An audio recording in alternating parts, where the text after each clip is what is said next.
Offside Sports continues from the Loft 100 Studios in Southern California, presented by Turtlebox Audio. Find their awesome lineup of portable speakers at turtleboxaudio.com. And thank you to Harry Arnett, Mark Wahlberg, everybody at Municipal for being the official wardrobe sponsor of Offside Sports. Municipal, bet on yourself. Find them at municipal.com. Okay, technical difficulties are in our past. I've learned that my Apple Watch has this thing called airplane mode that you can put it into. And CJ, just what did you say? Hey, Costa, it's that little button there on the side. As it was actually my doctor's office calling to confirm my appointment for tomorrow.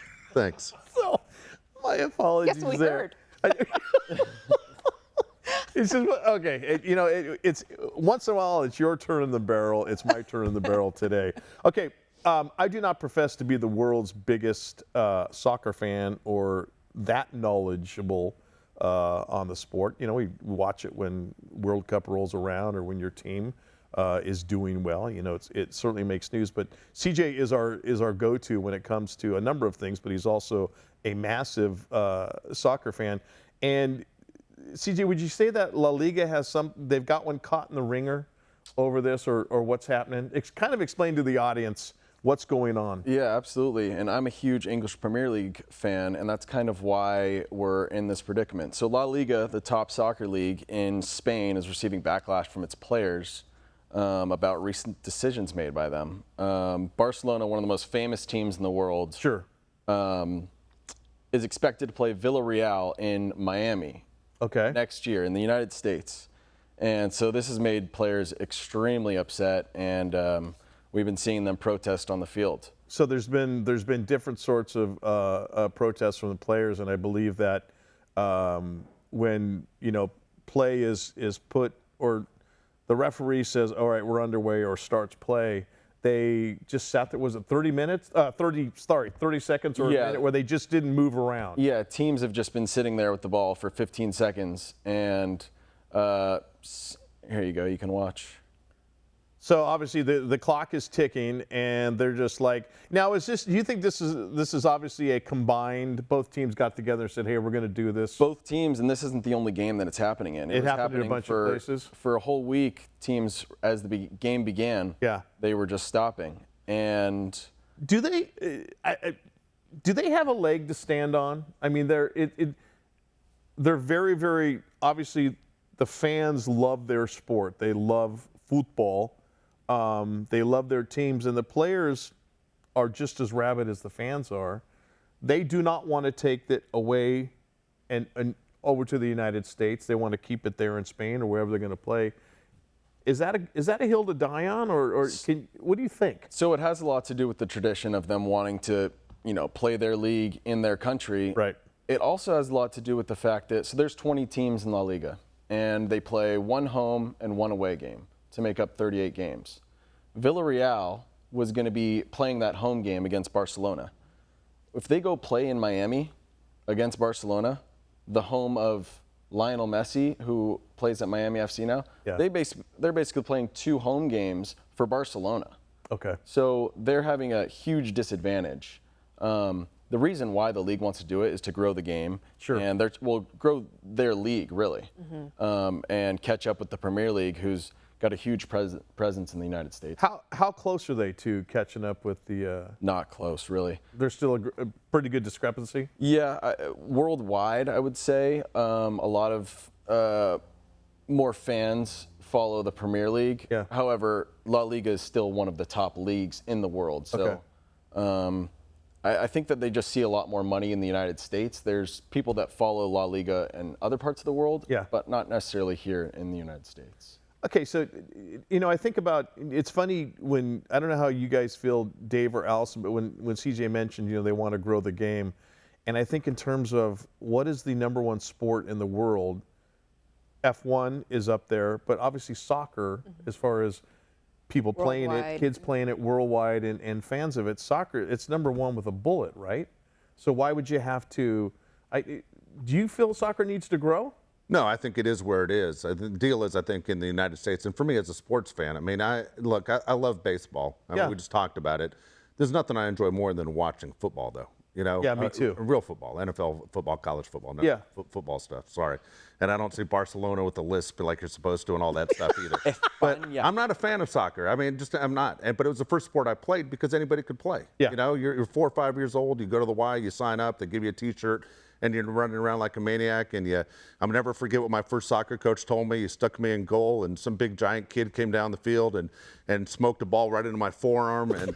And I went to the side crying, and the coach said to me, "Hey, guess what?" He goes, "Bruises go away, goals don't." And I went, "What?"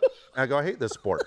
So long story short, I'm a fan of the traditional sports in the United States. Look, I went to a soccer game this year because I said, look, I'm going to try it out because MLS here in the United States has become big. Sure.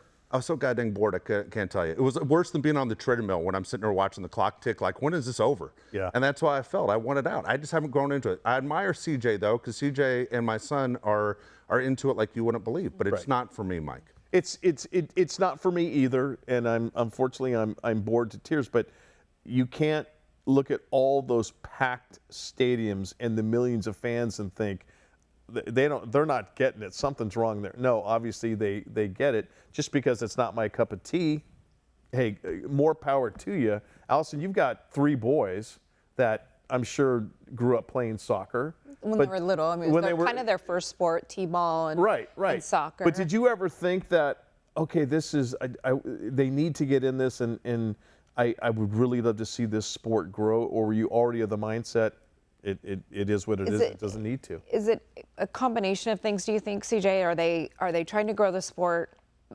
And also, is that particular league looking for the sponsorship dollars that they will get by playing a game in the United States? It's exactly that. It's, you know, the sport is, like we said, the biggest in the world. Yeah. It's La Liga specifically trying to grow their league and find more money, because the English Premier League has figured out to play their preseason games here in the United States.